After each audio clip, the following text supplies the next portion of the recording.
Perfect. All right, everybody. Welcome to our Monday sales training call here at the Impact Agency.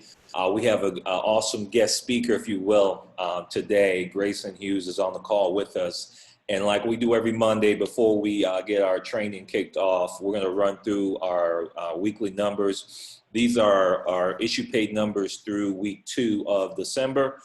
Week 3 will be out this coming Friday. So, and we'll go over those next Monday. But check these out.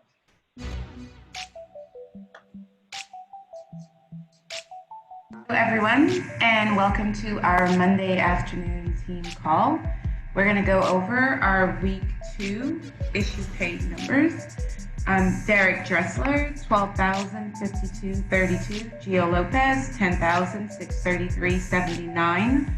Gabe Ross, 7,671.75. Reggie B, 7,053.36. Lauren L, 6,198. Josh M, 4,863.12. Raymond C, 4,777.08. Jackie B, 3,645.36. Congrats to everyone in our top 10. Let's continue to work hard and finish strong for 2020. Run up the score. Awesome, awesome, awesome. So congratulations to everybody that's gone out and protected families this month so far. I know we have a bunch of new writers. Some of them are on the call right now, which is a smart thing to do because you definitely want to learn as much as possible. So that way you can know how to become a top producer, being a new writer. And so we're in week 4. I always get my days and my weeks mixed up, Grayson, but I believe we're in week 4. We're finishing week 4, and then we have the last week of the month that kicks off this Thursday. So it's a 5-week month that we're in right now in December. So make sure you're positioning yourself to win, guys. Make sure you're taking advantage of all the leads that are available with the instant and the new internet life leads and all the Facebook vendors. And there's so many different resources. So make sure you're plugging in, and there's a lot of lead sales going on as well. So now what I want to get into is talking with Grayson Hughes, who's our guest speaker on this call. I remember Grayson, and I don't know if Grayson remembers this, but when he was getting ready to get started, I remember I pulled over to grab some lunch in between appointments. I think I was in like Conyers or something like that, running appointments. And I remember specifically, it was a Jamaican restaurant I pulled up to, and he called me. And he was asking me questions, and it's like, yeah, I'm looking at FFL, and it was almost like he was brand new, just checking us out, not even really fully committed yet. So I don't know where you were in your decision-making process. Do you remember that conversation, Grayson? Yeah, I think so. I spoke to a couple people. It was funny when, I kind of reached out after seeing videos, and I wasn't sure the next career decision I was going to make. And I reached out to Mike and you and Terry and John, just some people that were local, just to ask a couple of different perspectives on FFL. And then when I apparently was hired, I had no idea who my upline really was, And I think everyone thought they were my upline, and like everyone hired me. So I felt terrible after that because I was like, crap, now everyone's going to hate me, I didn't know that's how this business worked, I thought I had to go through HR, and like they had to hire me, and it was, I didn't realize like everyone hired everybody. Yeah, absolutely. No, it's understandable, man. It can be a little confusing when you're coming on board, depending on your background. I thought I hired you too, and I was like, dang it, man, I missed them. But it was a great conversation, and what I liked, the fact that you took the initiative to reach out and you were trying to learn, and you've always had that about you where you were just trying to learn and try to see what you can adapt to be able to be successful. And I think that's one of the keys to your success, as I'm sure you'll share some of those things with us today in this call. But for me, from the outside looking in, you were just always that person that was just willing to reach out. Make sure you mute your phones when you jump in, guys. you were always that person that was willing to reach out and be able to, ask questions and get help. So first of all, let's start with this. Give everybody a little bit of your background, kind of when you got started with FFL, what you were doing before, and then we can go from there with a few questions.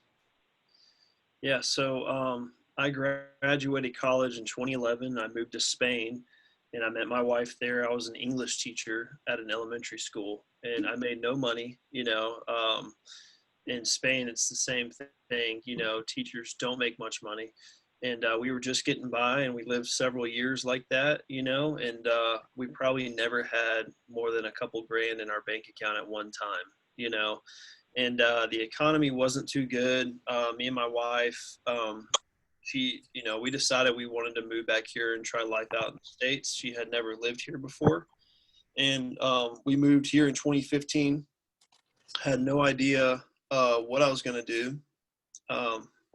My brother was working at Enterprise Rent-A-Car as a branch manager at that time, and he kind of got me an interview. I went through, 3 or 4 different interviews, maybe 5. It was crazy just to get a management trainee position, and made a whopping $40,000 a year, and it's 5 interviews for that. And coming out of college, I studied exercise science, so nothing to do with teaching English and nothing to do with business, and so I did that. I worked my way up to branch manager. I was there for about 3 years total, from 2015 to 2018. And then in October, I think it was, of 2018, I left the company. I just felt stifled, like I was never going to move up. And there were so many factors and things outside of my control that affected promotion. And I didn't like that, I never really thought I was going to be like a business owner or, self-employed. I thought I was going to do something with sales, because that came, with Enterprise, I did pretty well with sales. But it was, with being a branch manager, it was mainly salary and just a little bit of commission. So I ended up leaving Enterprise. It was kind of between October and New Year's of 18.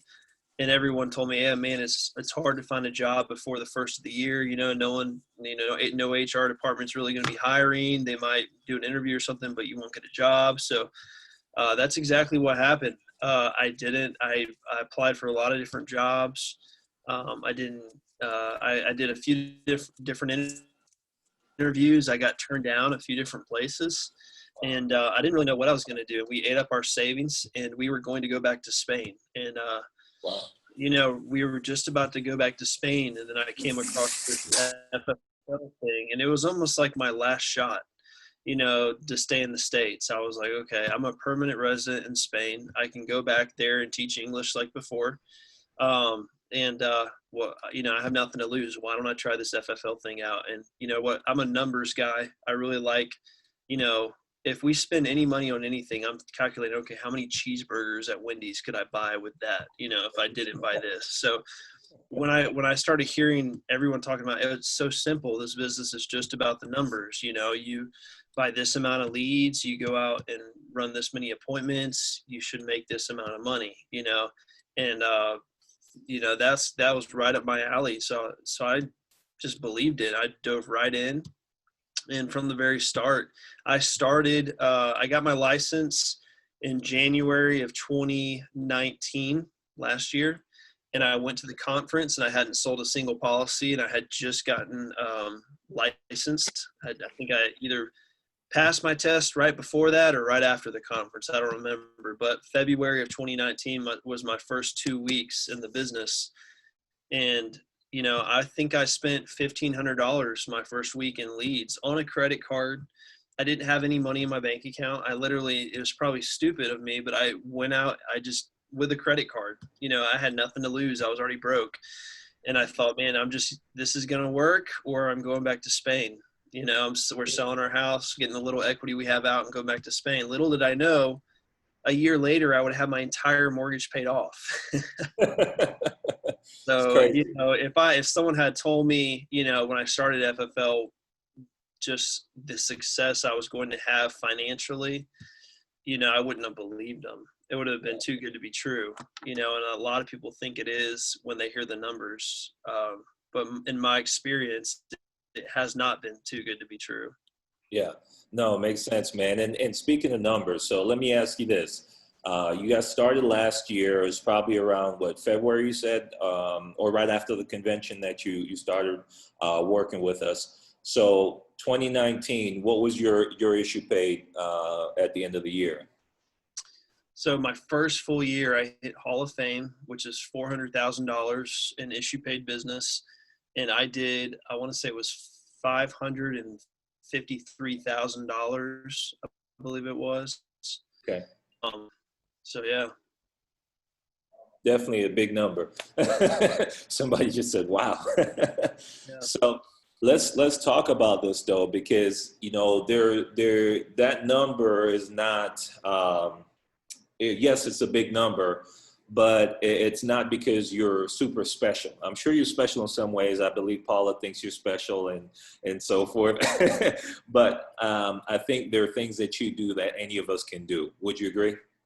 Yeah, absolutely. Yeah. So what I like to do when I have these calls, I like to break it down because I believe our business really comes down to kind of four or five sections to our business. You have leads, you got to get good at getting those. You got to get good on the phone, got to get good in the home, you got to get good in as far as training as well. And also you got to make sure you have a good schedule. So those are kind of the five off the top of my head.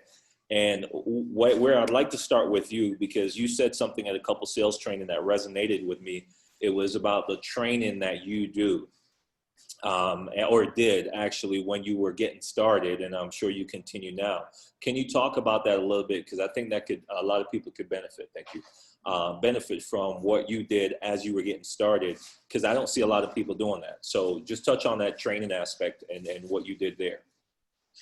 Yeah, so I've never been a part of any other company or job with so much access to free training, I mean, if I had to pay for the training, I would, but everything is free. It's phenomenal. And the cool thing about it is I love it because you get so many different perspectives from people all over the country doing the same thing. And I love the training at FFL because it's very diverse, and there's all different types of training calls for different parts of your business.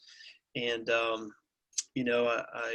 I like it how, on one training call, on a Tuesday, you might have a board member on there talking about their experience with this or that. And then the very next one, it's someone in their first 90 days that's had a lot of success, So, I mean, you get a very well-rounded training in all parts of your business.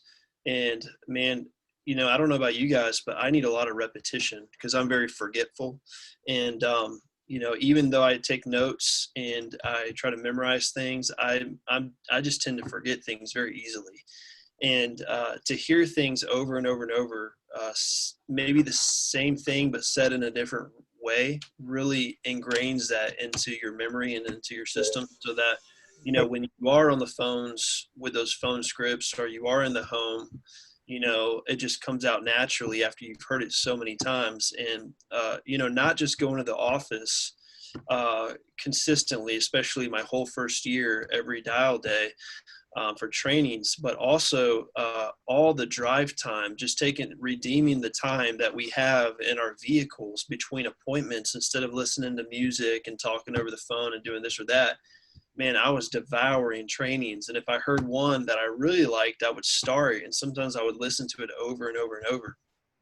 So, I don't, I wouldn't be where I'm at today. I wouldn't have issued paid over $500,000 without all the great training there was and there is. I mean, now it's even better because it's all archived and saved. And I went back several years and started before I even started Family First Life. I think I listened to every training from the previous year as well.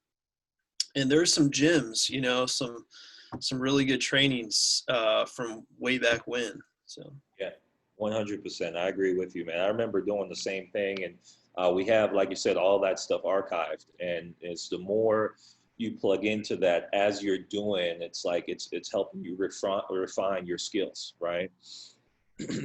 Yeah, some So of the little things, there's been little phrases from maybe a guy that did a training that I don't even remember what his name is out in California that might not even be with FFL anymore.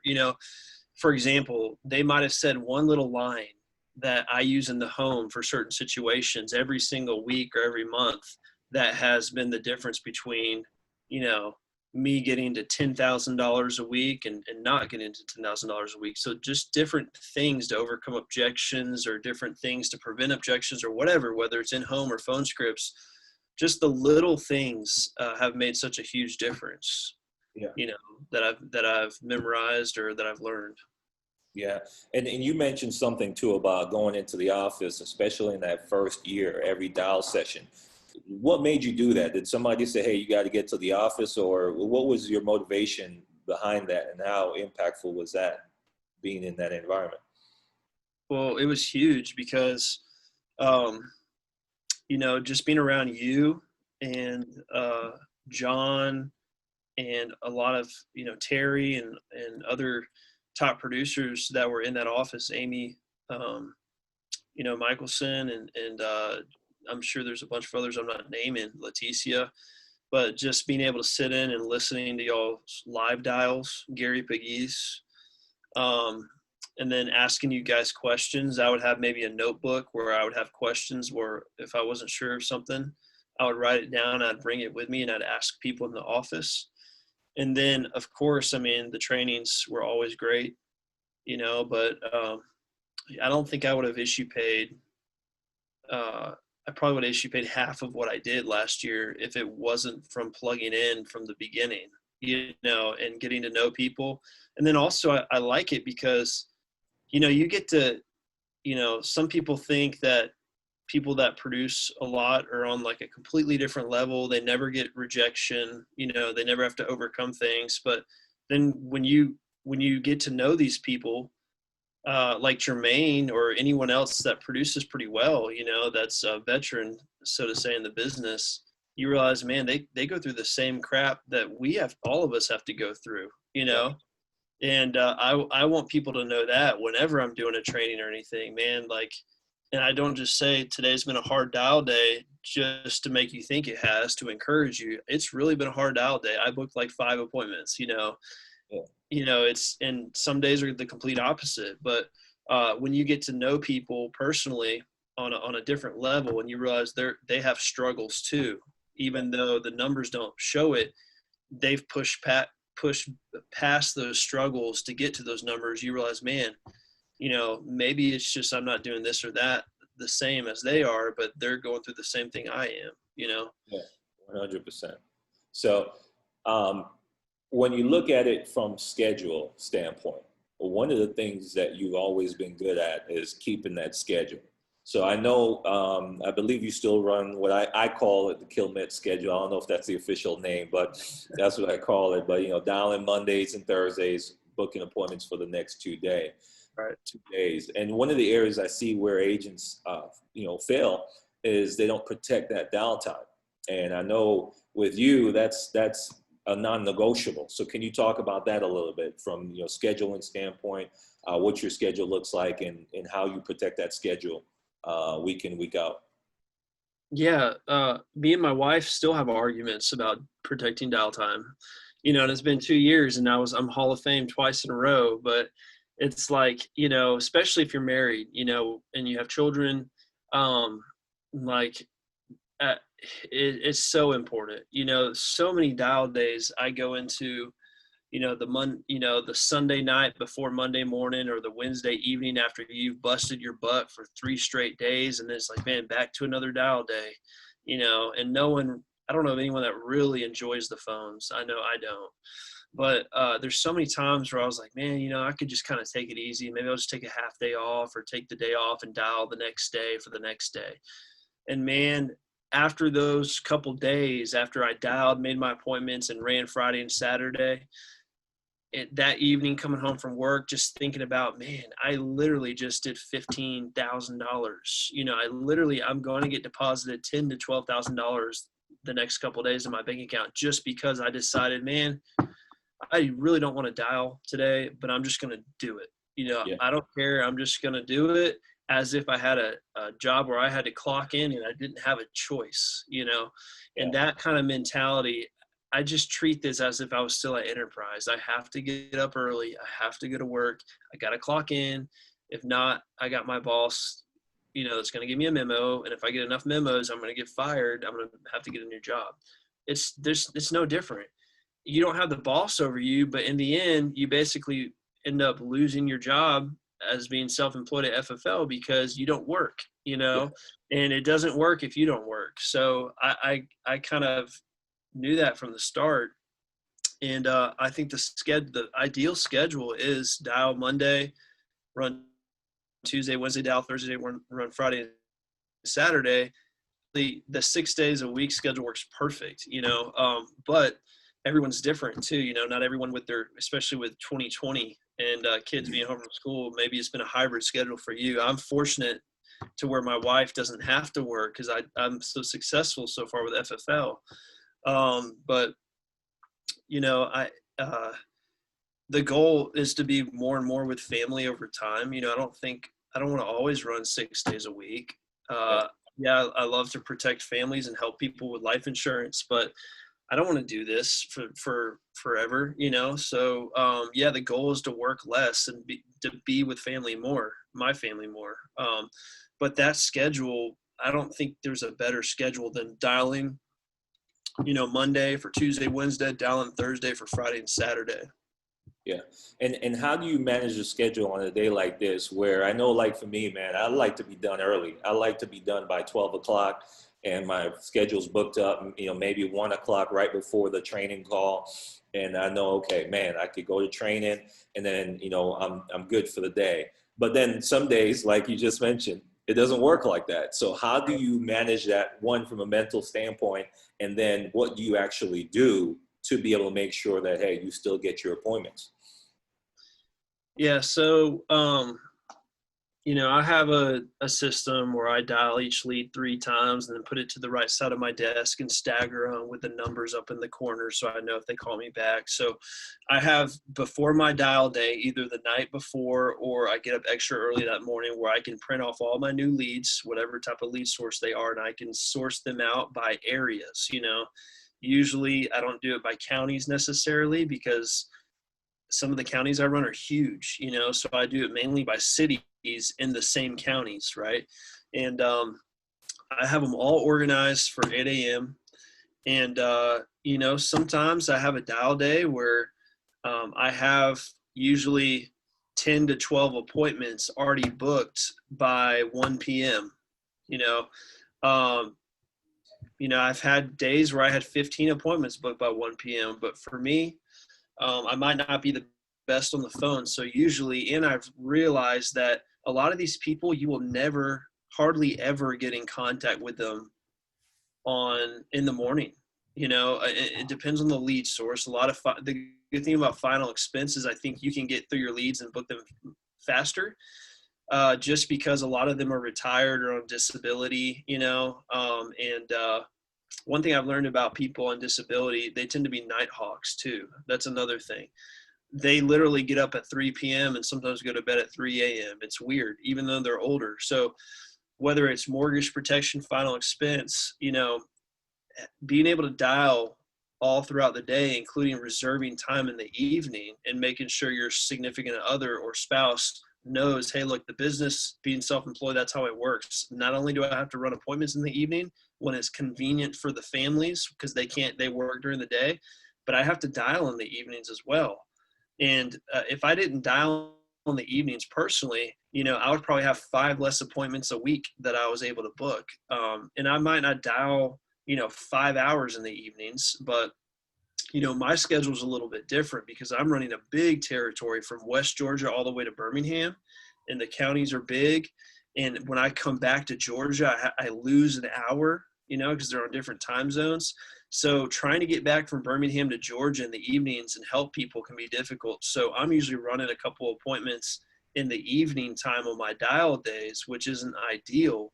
But I've found that there, a lot of times I wasn't able to get back to people in time that could only do it in the evening when I was coming back from Alabama.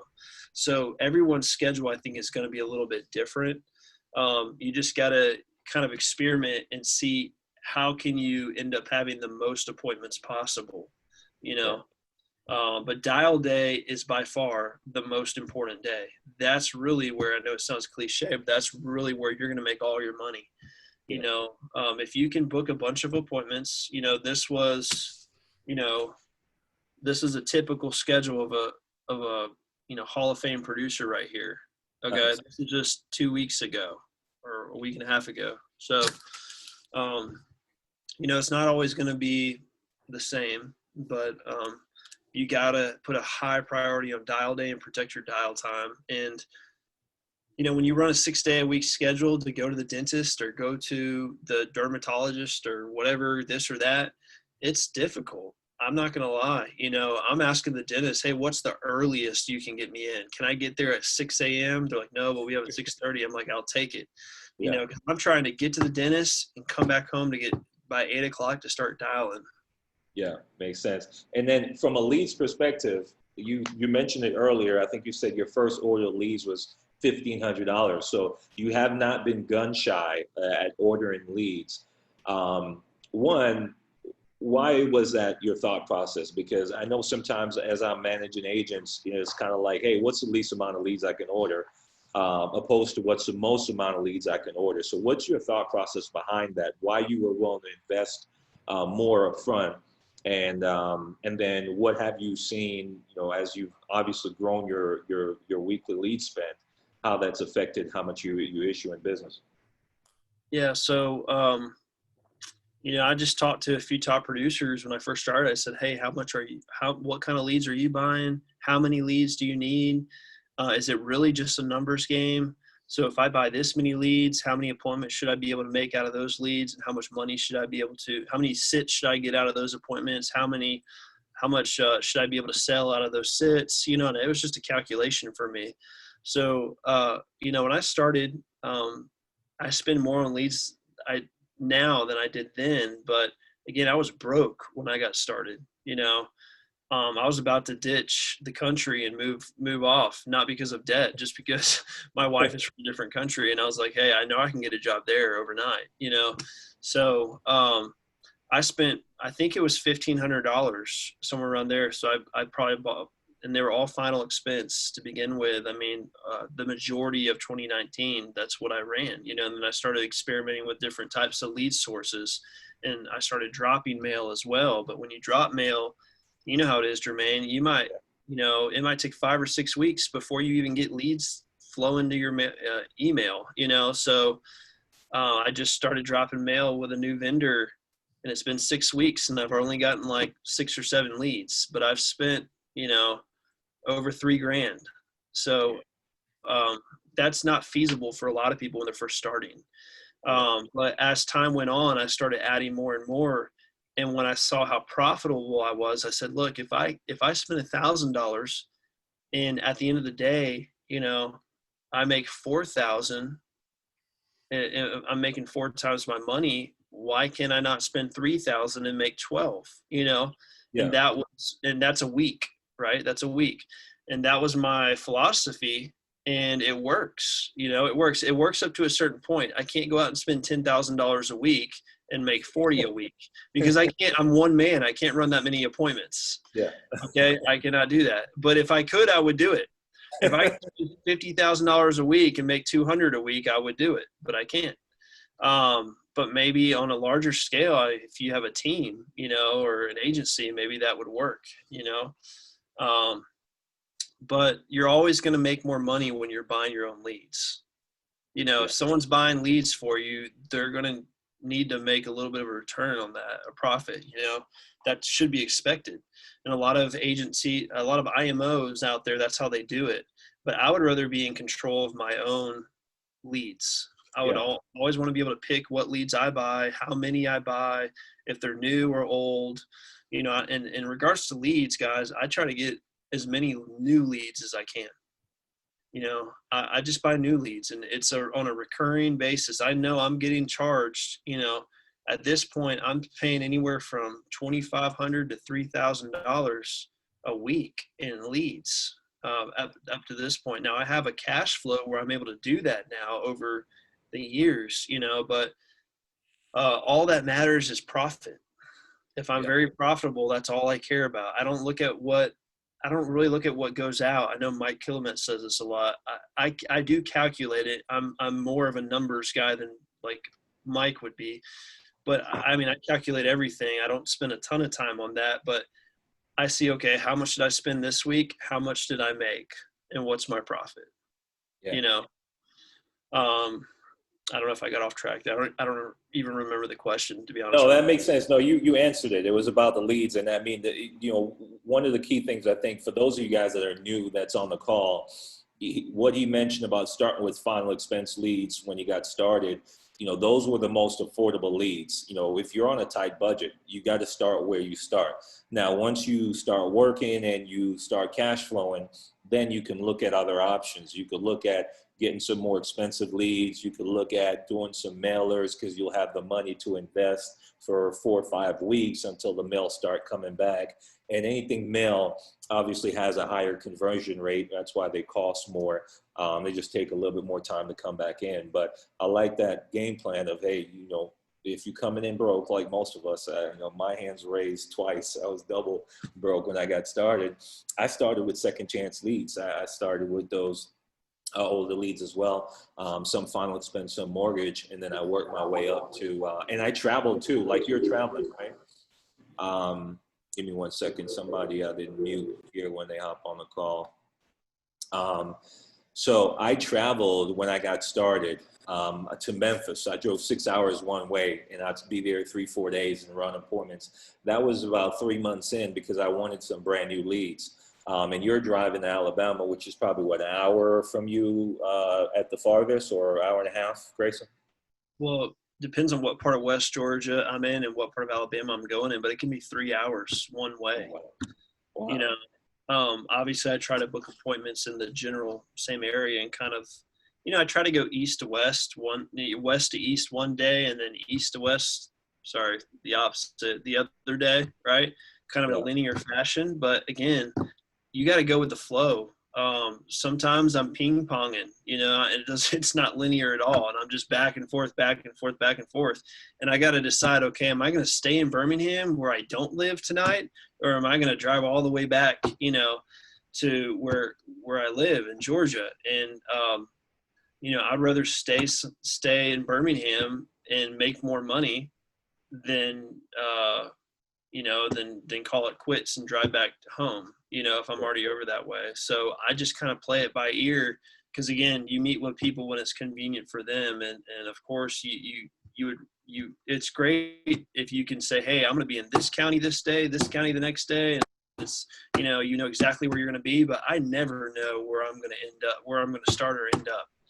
I kind of have an idea of what I want, but it doesn't always work out that way. And my first appointment might be 2 hours from here tomorrow. That's how you book a ton of appointments. Now you have to be strategic. And again, I organize all my leads in such a way that's going to give me the most success and it's going to, allow me to book as many appointments as possible during the day, but at the same time, again, it doesn't always work out the way I want it to. Makes sense. And when you look at it, how far are you spacing your appointments, by the way? Are you doing them an hour, every hour on the hour, every hour and a half? What do you do? For final expense, it's just on the hour, depending on, especially if they're in the same general area. But if it's a mortgage appointment, typically an hour and a half, maybe 2 hours apart. And again, that just depends on how far they are from each other and also how many leads I have in that general area. And I still door knock, between appointments and I have extra time. And I'll have a separate pile for door knocks and they're all organized by certain areas as well. And even in those areas, I put them in the Road Warrior app, an application called Road Warrior. And it's kind of like a FedEx or UPS route where it will take you, exactly where you want to go to be more efficient. Yeah, makes sense. So let's talk about some practical information as far as phone scripts and in-home. I know we probably have some questions, and if you guys have questions, feel free to throw them in the chat, and I'll tackle them as they come up. But for your phone calls, Grayson, kind of talk us through your mentality there, and kind of, you know, how you set yourself up for success on the phones. And even if you want to run through a script, just kind of run through it straight through, like how you would with a client, whatever is easier for you. Yeah, I mean, I think I'm not a big fan of just trying to copy someone's script exactly, just because it can come off too robotic, especially for new agents that do that. You know, in the end, it's like, I think one time Gary Pegues told me to have bullet points written down instead of having a paragraph with like blank spaces in it for their name, you know, and trying to read it. I would rather have some bullet points in order of things that you're supposed to hit. So even if you don't say it exactly, I mean, yeah, when you're not actually calling clients, maybe with your spouse, you can try to memorize something. And eventually you're going to say it so many times where it's just, you've already got it memorized. But also it depends on the type of lead. It depends on the age of the lead, you know, you just have to tweak it. And I experiment all the time. I have several different phone numbers. So I think, I don't remember, it was like an Evernote presentation one time, like a PowerPoint presentation at the conference in Vegas. And the guy was talking about statistics. Like, most agents give up after like two or three times trying to contact a lead.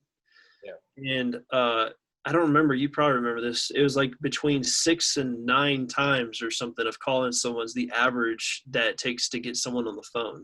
Yeah. The lead. I don't remember this statistics, but it was surprising to me. I was like, man, you know, maybe that's why I'm successful, because I literally will call people 3 or 4 weeks in a row before I retire that lead to door knocking, you know, because I have enough leads. Now, if you don't buy enough leads, you're going to have to door knock almost every day, you know, which I don't want to do. I'd rather buy new leads, you know. But as far as phone script, going back to that, I mean, you don't want to come off as a telemarketer, right? So if it's, let's say you're the client, ring, ring. Hello? Jermaine? Yeah. Hey, Jermaine. Hey, this is Grayson. I'm just getting back to you and your wife, Sally. I'm just getting back to y'all. You know, so I'm just going to kind of put a parenthesis in here. I say y'all because I go to country parts of Alabama and Georgia. If you're in South Florida or something, or, you know, somewhere that's not country, you know, New York City, I wouldn't be saying that. So you have to adapt it to people you're talking to. Sometimes I even tweak my accent, especially, you know, can you hear me, Jermaine? Yeah, I got you loud and clear.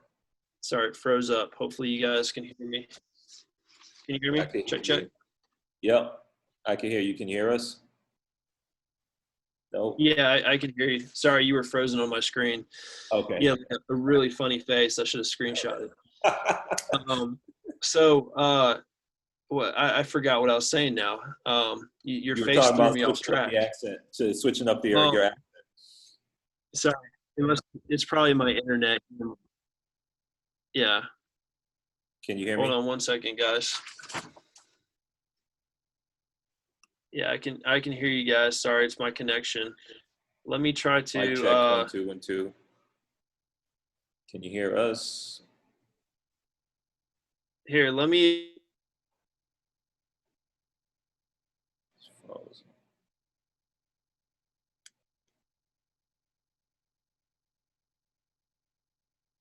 Hey, Gio, can you hear me all right? I just want to know if it's my side.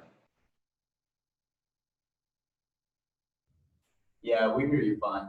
Okay, all right, so it must be on his side. Let's give him a minute. What's up, South Florida? What'd you say? Can you make that funny face for us? Yeah, right. I'm sure he's going to reconnect. Hey, guys, South Florida, I'll be down there next week, so I look forward to seeing you.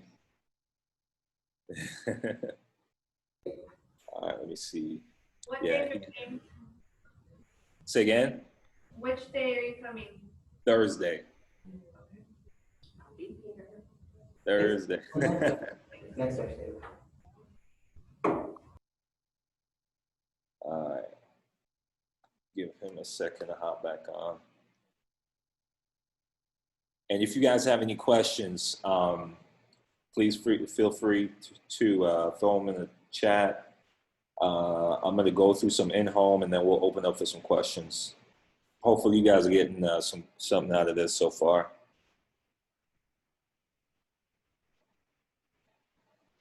All right, Grayson, are you back? Yeah, I think I know what happened. I think you might. Well, you're breaking up there again.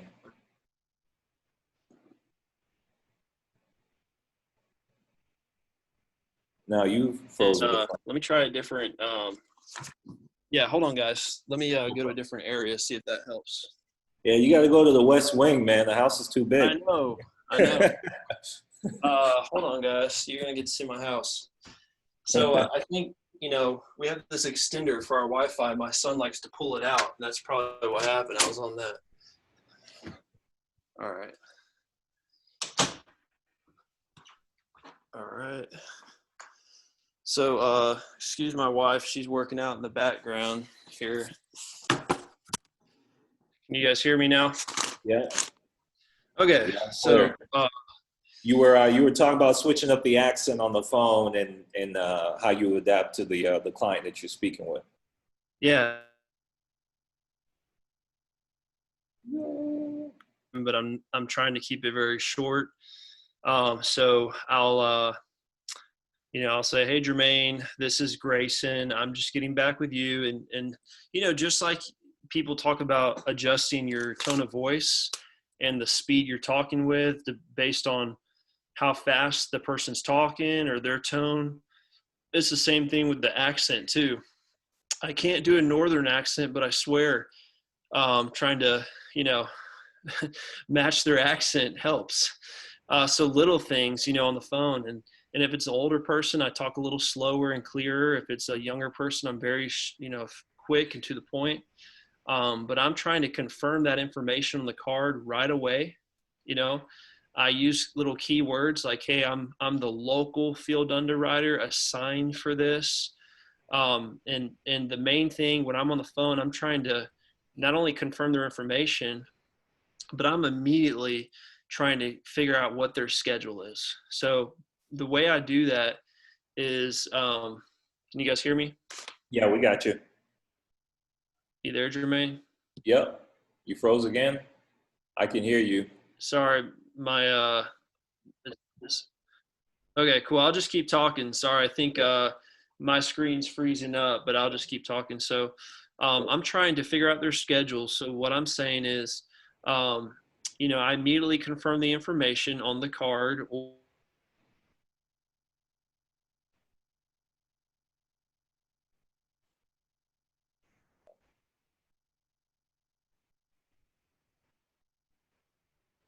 You froze. Give us a second, guys.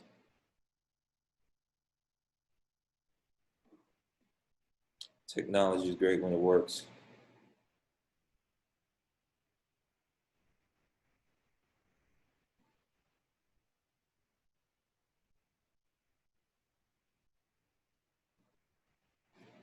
All right, gotta let him jump back on. Chris, I see your question. And we'll ask that once he gets back on.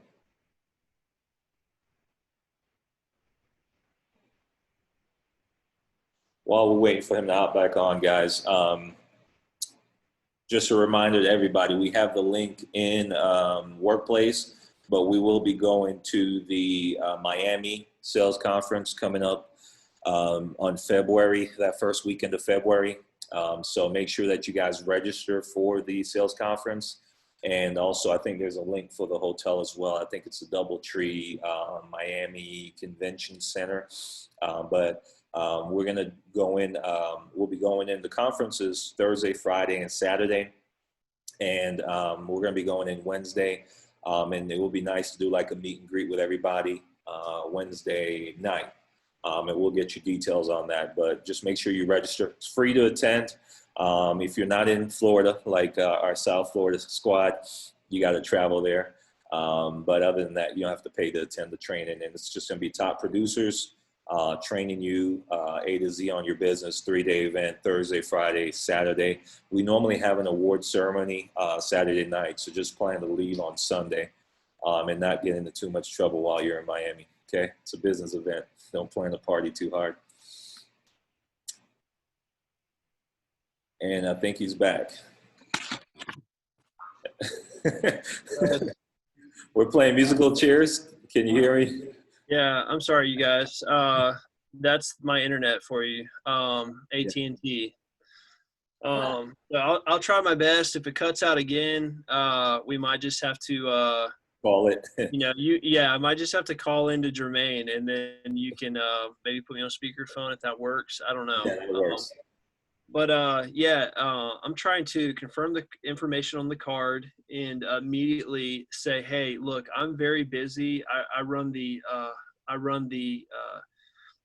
counties this county, for the final expense insurance, state regulated programs, or for the mortgage protection insurance plans. I don't have too much availability, but what is you and your wife's work schedule like during the weekdays? And I say during the weekdays just because most people work during the day. For example, if it's final expense. Now this is way easier if it's mortgage protection. When it's final expense, it's way easier because they're usually retired or on disability, so you can kind of pick and choose where you want to put them. And when it's final expense, I am way more assumptive as far as telling them, hey, this is when it's going to be. This is when they have me dispatched out there to you. With mortgage protection, especially when they're married and they work different schedules, it's a lot harder to get as many appointments that you want. But I'm trying to find out what their schedule is before I tell them mine, so they can't come back and say, oh, I have this or that, or I can't do this or that. You don't want to put the ball in their court. So I say, I confirm the information on the card. I basically tell them, hey, I run the county. I'm the manager out there. My schedule's really busy. What is you and your wife's work schedules like during the weekdays? And when they basically make it sound like they can't, let's say it's a Thursday and Friday, they say, oh, we can only do it after 6 o'clock. And all my appointments are booked for past 6 already. Well, even if I can't get out to that area, I'm always going to make it sound like I'm too busy to meet at that time. So I'll say, I don't have a Friday available, but I'll be out there on Saturday at this time. Can you go grab a pen and paper so I can give you my information? I don't ask them if that's okay. Just like I'm in the home, I don't ask them if it's okay if we purchase this insurance. I'm very assumptive on the phone. So I'll tell them the time. And if I have 2 different times available, I'll give them the option. But a lot of times, especially towards the end of the dial day, when I've already booked up so many appointments, I don't have multiple day, with a big territory that I run, I don't have 2 separate times I can give people. So I have to be assumptive, Yeah. and I don't ask them, is that okay? Are you okay with that? I don't even ask, is there any reason why you wouldn't be home at that time?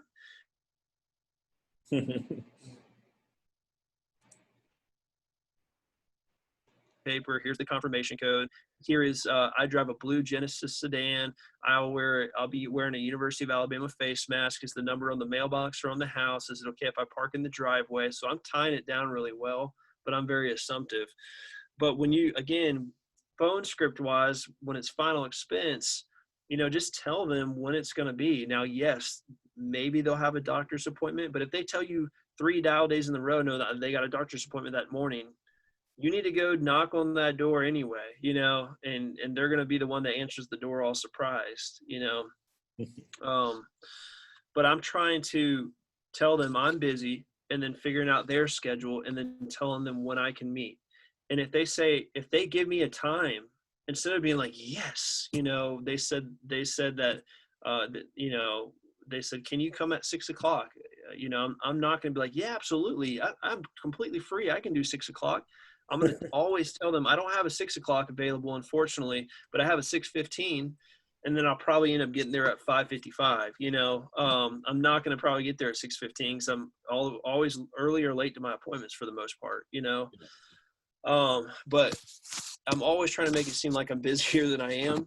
And a lot of times I am too busy to meet with people. And it's sad because you get all these new leads in. And if you've been really successful in your dial day, you're like, man, I have all these new leads. I can't dial them until my next dial day. You know, one thing I don't want to do in regards to dialing, I don't want to be setting leads too far in advance. So if I've booked up my next 2 days and I get new leads in, I don't want to be overzealous.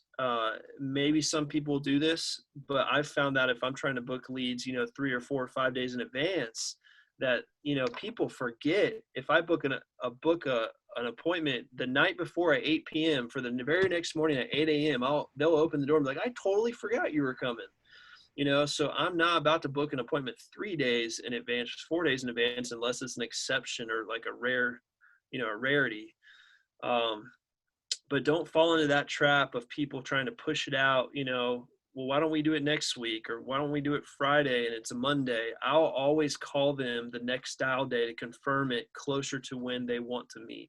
If that makes sense. Yeah, no, it makes complete sense. And I love, one of the things that I've always said with, quote unquote, top producers, it's just assumptiveness, right? And just being super assumptive and the tonality on the phone. Obviously when you're brand new, we got a lot of new agents on this call.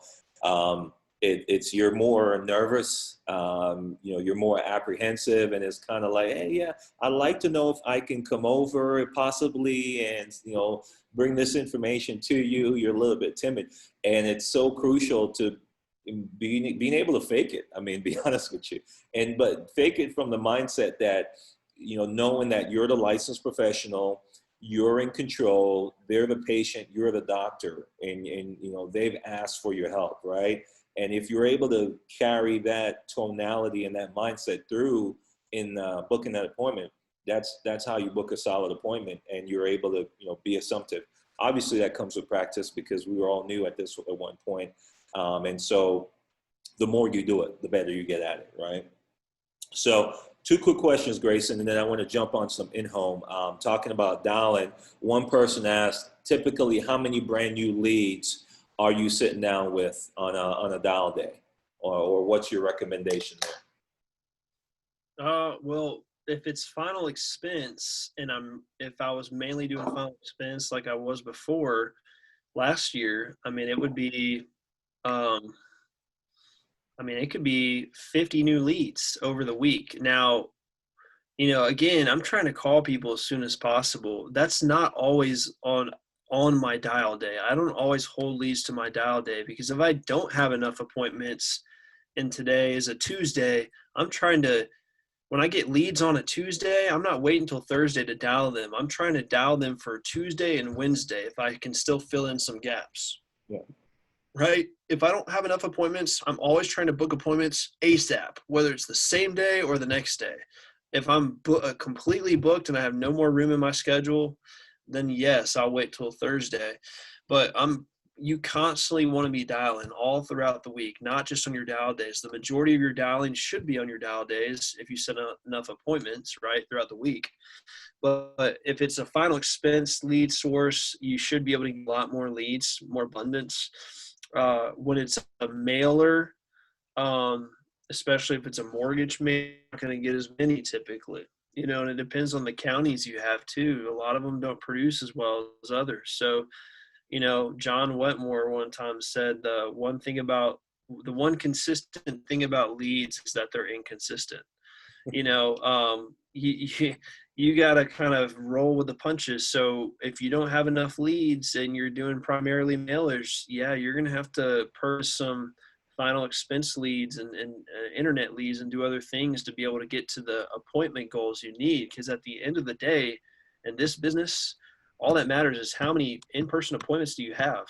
If you can somehow do that by putting signs up all over the road and having people call you, then you should do that, But I don't know of anyone personally that issues a lot and makes a lot of money without buying leads, So you just got to find out, for yourself, how many leads in everyone's area is different. You talk to the vendors. Okay, if I buy, this many leads in this area, how long is it going to take till I get all of them? you know, and you use several different vendors. And, you know, at the end of the day, if it comes down to it, you have to travel.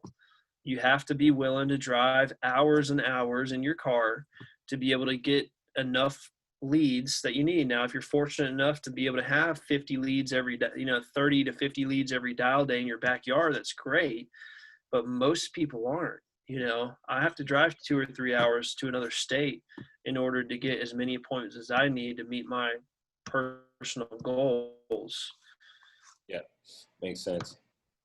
And the other question we had was what you say when you door knock. I know for me, I just say my phone script in person. What about you? When I'm door knocking, it's funny. I'm still nervous sometimes when I'm door knocking, but I won't like be as close to the door as I am when it's an actual set appointment. I don't want to be all up in their space. Like, hey, should I take my shoes off? Like halfway in the door, as if it was an appointment written in my calendar. But when I'm door knocking, I'll take just an extra step back. You know, I'll always have the lead in my hand. And as soon as they open the door, I'm reaching out. I'm not reaching out my hand to shake their hand. I'm reaching out my hand with the lead in it to give it to them. I want them to hold that lead and look at it as soon as possible. And as they're looking at it, I'll just say, hey, you know, Miss Jones, or if it's a younger person, their first name, Jermaine, man, I'm so glad you're alive. Our office has been trying to reach you for like the last couple of weeks. And like, man, like haven't been able to get in touch with you once. I can't believe like I'm actually looking at you in the flesh right now. And they start laughing or something. I'll try to make it like funny or something. And, but I'll make sure they know like, hey, I've been trying to reach you for weeks. I can't believe you're still alive.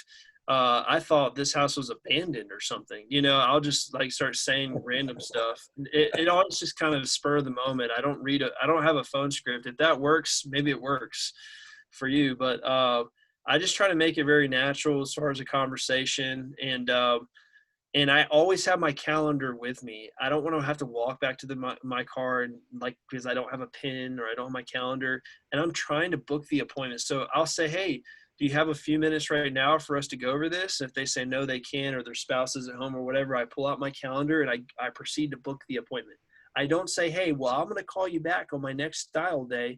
And I hope, you know, because they haven't answered the phone 49 times already. I'm booking the appointment, and I am asking them as well when I book it, hey, is there a different number maybe that like you actually answer?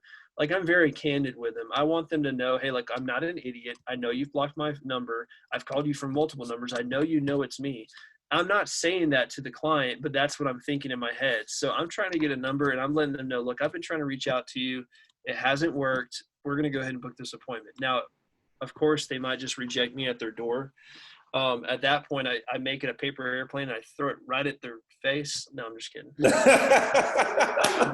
I was like, that's why he's so successful. I put a box of eggs in my car and I throw an egg as I'm driving off. No. Yeah, I mean, it's funny. Like when I do any type of training with anybody, you know, I did one with our team last week. I think people expect for me to say something like extraordinary. Like, what is the guy's name? Grant Cardone. Like people think I'm going to say something like 10 times, you know, like some incredible slogan or something they're going to be able to take with them and they've never heard before. And people walk away disappointed sometimes because they're like, man, like I already knew all that. But I think the biggest problem between top producers and regular agents is the amount of work they put into things, you know. Yeah. It's how much do you really want it? How much are you willing to work? How much are you willing to dial? How much are you willing to drive? How much are you willing to spend? You know, I would say that a lot of top producers just go harder at this thing than others. You know, maybe their motivations are higher or whatnot, but, you know, not to say that everyone should be equally successful. That's just how life is, you know. Not everyone's a Michael Jordan, of course, you know, but you got people of all different skills, but with all, like we said before, with all the training, there's no way with all the training we have and, you know, the calculations, this has come out to be like a science. There's no way that you cannot be successful in this. Yeah. Did I say you're going to issue $800,000 a year? No, I didn't say that, you know, but is it reasonable to think that most people could probably hit Hall of Fame if they really invested enough in leads and worked hard enough? I think that's reasonable. And we've seen it this year. Like you guys, I don't know if you guys have noticed, but like I think like 4 or 5 years ago, there were like a handful of people in the Hall of Fame, $400,000. This year, it's like every other email I get is someone just reached the Hall of Fame again, you know? I have a feeling the stage isn't going to be big enough for people if it, well, I guess if it was a national convention in one place like it was last year, but these stages are going to be full of people that were well over $400,000, and a lot of people, just like me last year, is their first year.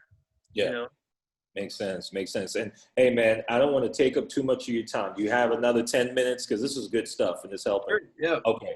So when it comes to in-home, you just said something that I think is so true, because it's, one, it's hard work. Difference between a regular agent, if we will, and a top producer, just, throwing those terminologies around. But another thing that as I mentioned before, when it comes to the in-home, I just know, and I've seen some of your in-home training, that and I've seen like a Jonathan Porcina and a Steve Giordano, and one of the things that top producers do more is they're more assumptive, they're more intentional with their words. And so can you kind of share some of those things, maybe some of the differences that you've seen from, your in-home process, what you've adjusted, but just anything that you think from an in-home standpoint that would help a new agent be able to get out the gate successfully, or some of the things that you applied to be able to get out the gate successfully in the house? Yeah, I think the biggest thing is being very transparent from the beginning, not building too much rapport, not thinking that everyone has to like you.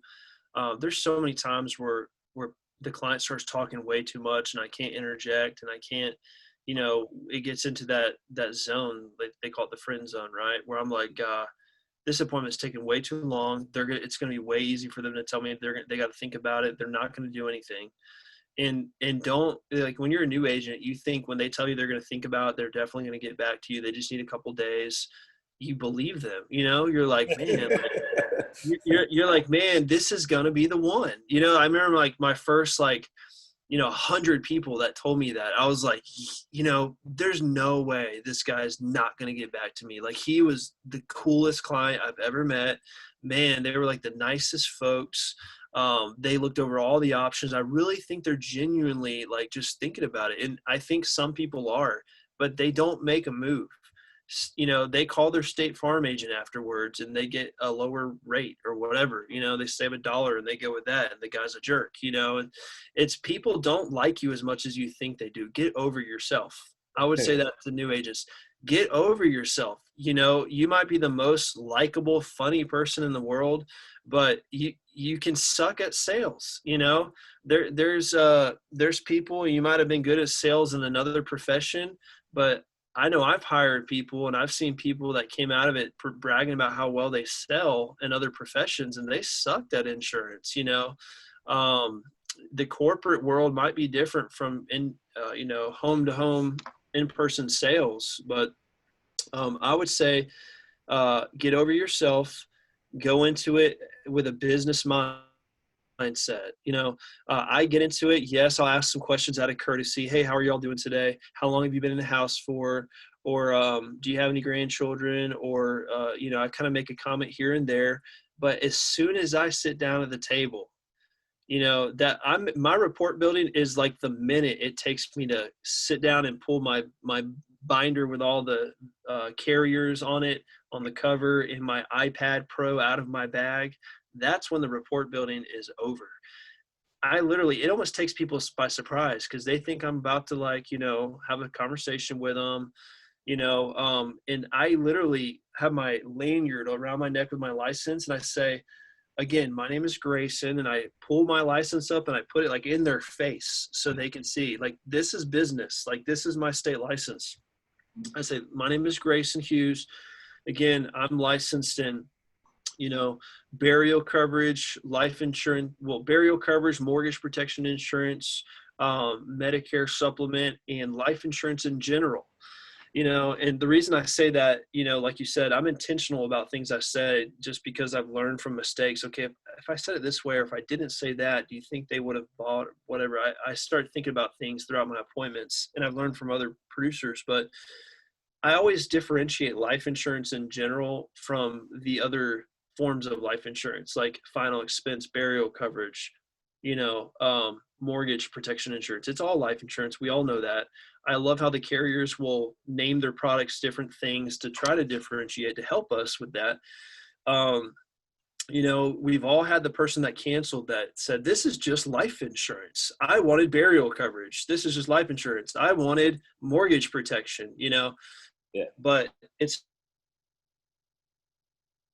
protection policy or a burial policy. And then they're like, well, you said you did life insurance too, and I'm like, absolutely I do. And I just sold them an Americo $10,000 policy, and then I'll sell them a $40,000 mutual life insurance policy, and they don't understand it's the same thing, but the clients want the categorization. That's what I've found out. They want it to be different. They want you to tell them it's different.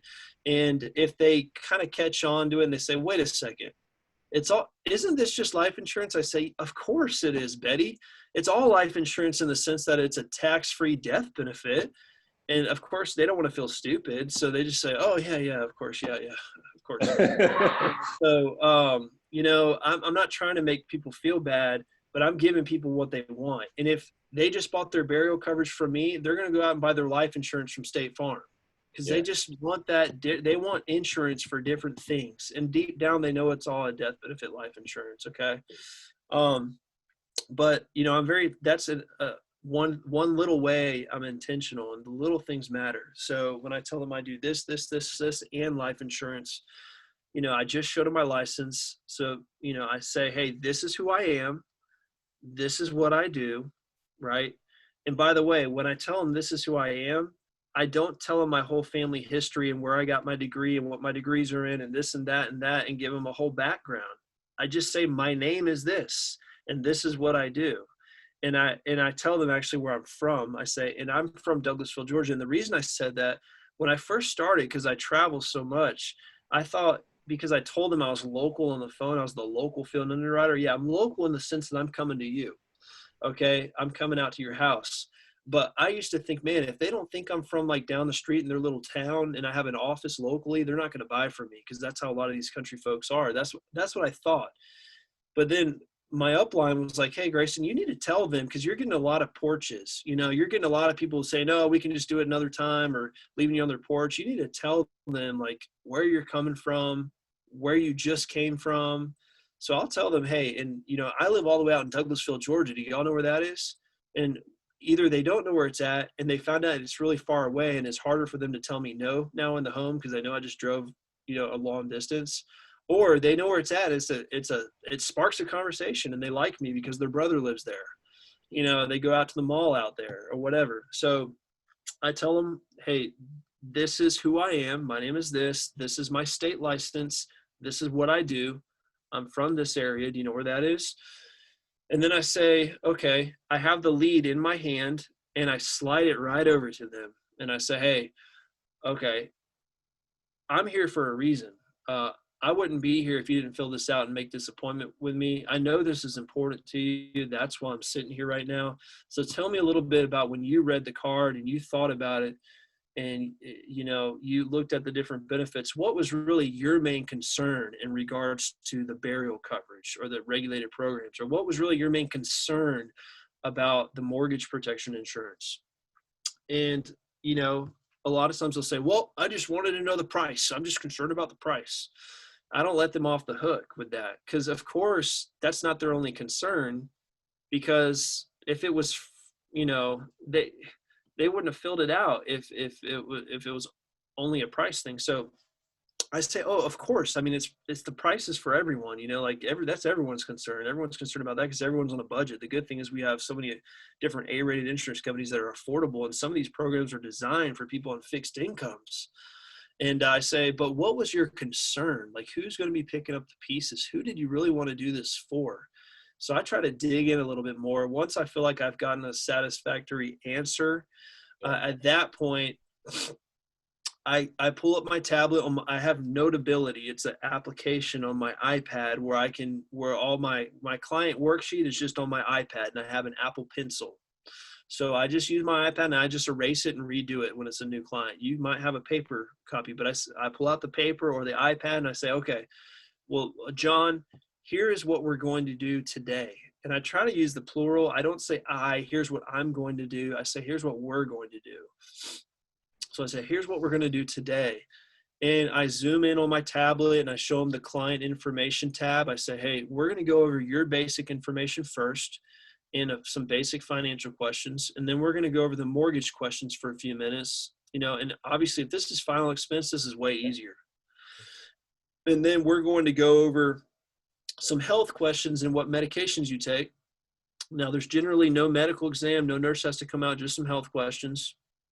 And then from there, we're going to really figure out down here in this bottom blank space. You can turn the lead over if it's a piece of paper, but you can say, hey, what we're going to figure out is, there's different plans and every family's different.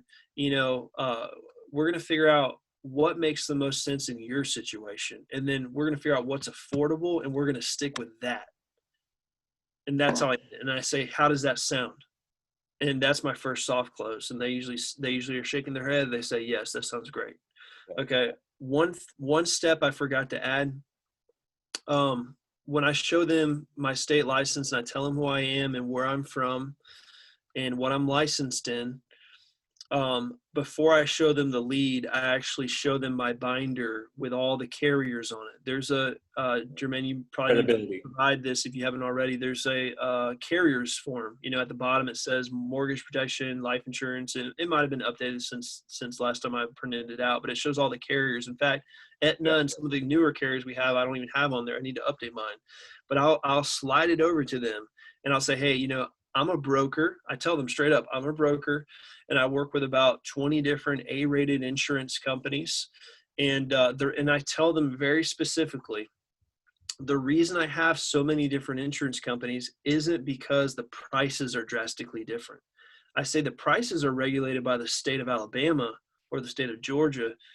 So they're about the same, give or take a few dollars. The main difference is, and the reason I use so many different companies every day is due to the medications and the health conditions they accept. Does that make sense? And I want to get them to say yes, because I don't want them to tell me they want to shop around when I just told them I had 20 companies. That gives me ammo to say, hey, look, I just told you before, all the prices are about the same. Do you really want to sit through another couple insurance presentations just like this? Because I'm telling you, the next guy that shows up, he's going to have a suit and tie on and a PowerPoint presentation.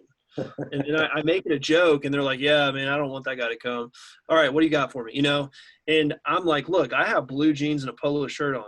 I'm just saying, do you really want another insurance presentation for Jerry down the road who has the suit and tie and the PowerPoint presentation? Because he's going to show up. It's going to take an hour and a half at least to get to the point. And I'm sitting with country people. So they're laughing. They're like, hey, yeah, we definitely don't want that guy to come to our door. Actually, he was here last week, So I'm telling them, hey, these are the carriers I work with. And the difference isn't the price, it's the medications. And I tell them, I'm so assumptive that I'll say things like this. I'll say, hey, and today, maybe the first carrier declines you, Jermaine. And what we're going to do though, is we're going to try 2 or 3 if we have to get you approved. So like from the very start, I'm telling them, and sometimes even from the beginning, I'll say, hey, and you know what, this is my brother. And I'll have a picture of my brother showed up, I'll say, he does all my yearly reviews. And I'll show a picture of Brad and I'll say, he's going to be out here next year to do your review. This is before I've gone over any client worksheet information, before I've shown them any numbers. I've already told them like, this is what we're going to do. And then next year, we're also going to do this. And it's really hard to tell someone no when they've already told you their brother with a sweet picture of his family is going to come out and do their yearly review. I'm making it really hard for them to tell me no. And the things get awkward at the end. I can tell by the look on their face to tell me no is hard. I'm not making it easy for them. Yeah. I had a guy the other day that literally filled out 3 forms. And then he told me he wanted to think about it. And an example, what a top producer does is challenges people nicely, right? So before in the conversation, and I put this in my pocket as ammo, they talked about how expensive the BMW he just bought was, and how it was just as his BMW car payment was just as much as his mortgage payment, but in a prideful way. They came almost bragging about it, laughing about it. So when it came down to $80 a month to protect his home for his wife, who would be in trouble, he needed to think about it. So you better believe it that I brought that out against him, and I made it really hard for him to say no. When I said, hey, look, to be very honest with you, man, my family's taken care of. I've got millions of dollars of life insurance if I died going home today. You don't, obviously. That's why you filled out 3 cards. Who knows how many more you filled out? That's what I said. And I said, look, so you're willing to basically tell me, in other words, that BMW in that car, in that house, is more important to you than your wife. And I looked at the wife and I said, I forgot her name, Cheryl. How much is that BMW going to mean for you when Alan doesn't wake up tomorrow or has a heart attack? Do you even drive the car? And she said no. And they didn't have a good response. In the end, you know what they did in the end? What? They bought nothing. They didn't buy anything. They still didn't buy. Because that's what happens. Yeah, that's what happens. It's not a perfect world. So you would think, man, that guy probably just ended up, it was a success story. Grayson sold it. He bought a big policy in the end because Grayson challenged him, but he bought nothing. So what did I do? I gave the lead to my brother and told him, don't tell those people you know me. And my brother's going to go and it's going to sell it right off the bat, because my brother's going to show them the same exact companies and plans. And they're going to be like, man, that Grayson guy, he was right. He wasn't trying to get over on us. This other agent who doesn't even know Grayson is showing us the same exact thing. So they're going to buy from Brad. And they're going to be super happy. And then Brad's going to split it with me 50-50. So I'll still win. No, that's true. That is so true. But I like that, though, being comfortable. Were you that comfortable initially, or that's something you learned to be more comfortable with challenging, people? I will say this. So a lot of people this is probably the hardest thing for most people. But one thing that Enterprise did do for me is, as a branch manager, I had to deal with a lot of employees under me, and it taught me how to have hard conversations with people and how to confront people that were lazy and didn't work, or that made excuses or whatever. So Enterprise was really good. So I came into this already being fairly good with confrontation. So not everyone is, though, and that's something that you got to learn, just to step out of your comfort zone and do. I not that I like confrontation. Of course, no one likes confrontation unless you're just weird. But that's something that you got to be good at. And yes, I've been kicked out of multiple homes for saying things. Sometimes maybe I overstepped my bounds a couple times. Sometimes I think people were bipolar or just crazy. But when you deal with thousands of people over the years with the public, it's the same thing in Enterprise. When I was a branch manager, I got cussed out, plenty of times. It's no different. You're dealing with the public. It's just very awkward when you're in their house, and you have to do it. That's the difference. Yeah. When you're at their table and you have to respectfully challenge them in a nice way, that's always harder. Yeah, no, it makes sense, man. Grayson, I can't thank you enough. I don't know about anybody else, but I've gotten a lot from what you've shared, and it's almost, you got a round of applause here.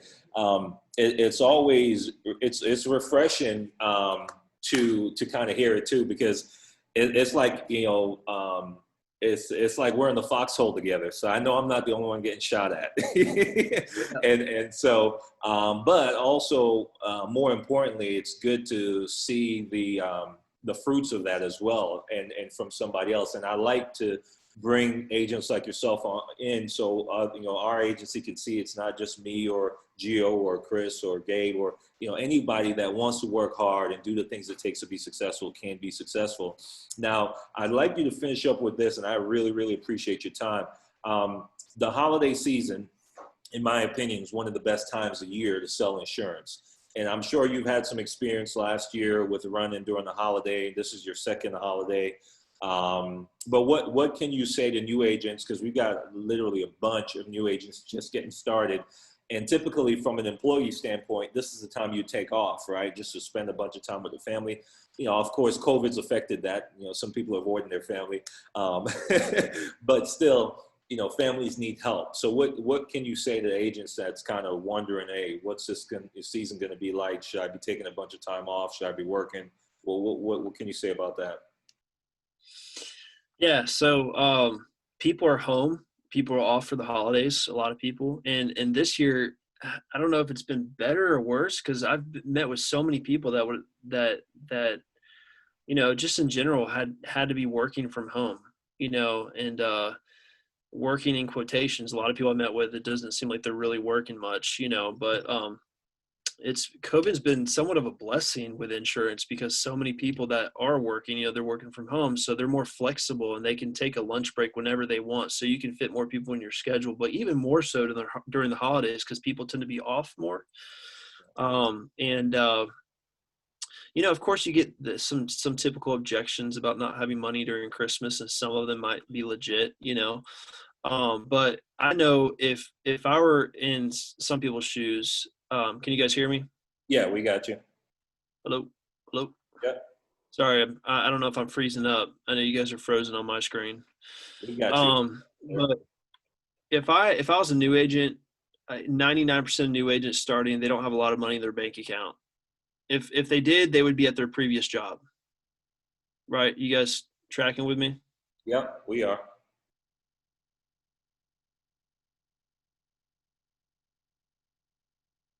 Did we lose you? Aye, aye, aye. You there? Hey, you guys, can you? Yeah, I'm here. Okay, we hear you. All right. I'm so sorry. We can finally get through this. What I was saying is, when I was starting, if you're anything like me, you don't have a ton of money in your bank account. You're broke. So it's not the time to take a holiday. Okay, go enjoy Christmas with your family. Enjoy New Year's Day. Don't work on those days. That's my opinion. Okay. But every other day other than Christmas or New Year's Day, um, go to work. You got to provide for your family. You got to do something. You got to put money in your bank account. You got to make a living, and you got to get some momentum going, especially if you're new. Now, I'm going to be working kind of throughout the holidays. Again, not on Christmas or New Year's, but every other day, I am out there busting my butt. Just because it's a perfect time to go meet with families because all of them are home, all of them are in a good mood. They just got their Christmas money, and they're ready to make their New Year's resolutions, and you can even bring that up in the appointment. Like, man, this is a great resolution to have. You check this off your box, so these people are ready to make the right decisions, whether it's not just going to the gym, but protecting their family and their loved ones with insurance. So go out there. If you're new, start early, to reach that Hall of Fame status. There's people from 18 years old and just in the business to, 70 years old in the Hall of Fame pretty much, right? I don't know all the ages exactly, but it doesn't matter where you come from. You're, male or female, whatever your age is, very brand new, no experience in sales, or a veteran in the business, you can do it. You just have to get momentum. You have to follow the process that's already laid before you. And during this holiday season is a great time to start generating that momentum and go out and surprise yourself and do really well. So it's a fun time to go into the new year with FFL. So yeah. And I always remember these commercials. I think it's probably the car commercials are like, make this a December to remember. And I think you could do that. It being brand new in this industry, going out and protecting families, make this a December to remember, knowing that you change your family's financial situation completely. So appreciate it, Grayson. Invaluable information. And thank you for taking the time out of your dial day and with your family and sharing with us. I know everybody got a lot out of this call. It's recorded. I'll shoot you a copy as well in case you want to share it with anybody. But thank you so much, man. And man, I'm excited for the new year. Anything that I or the Impact Agency can ever do to help you, we're here for you, brother.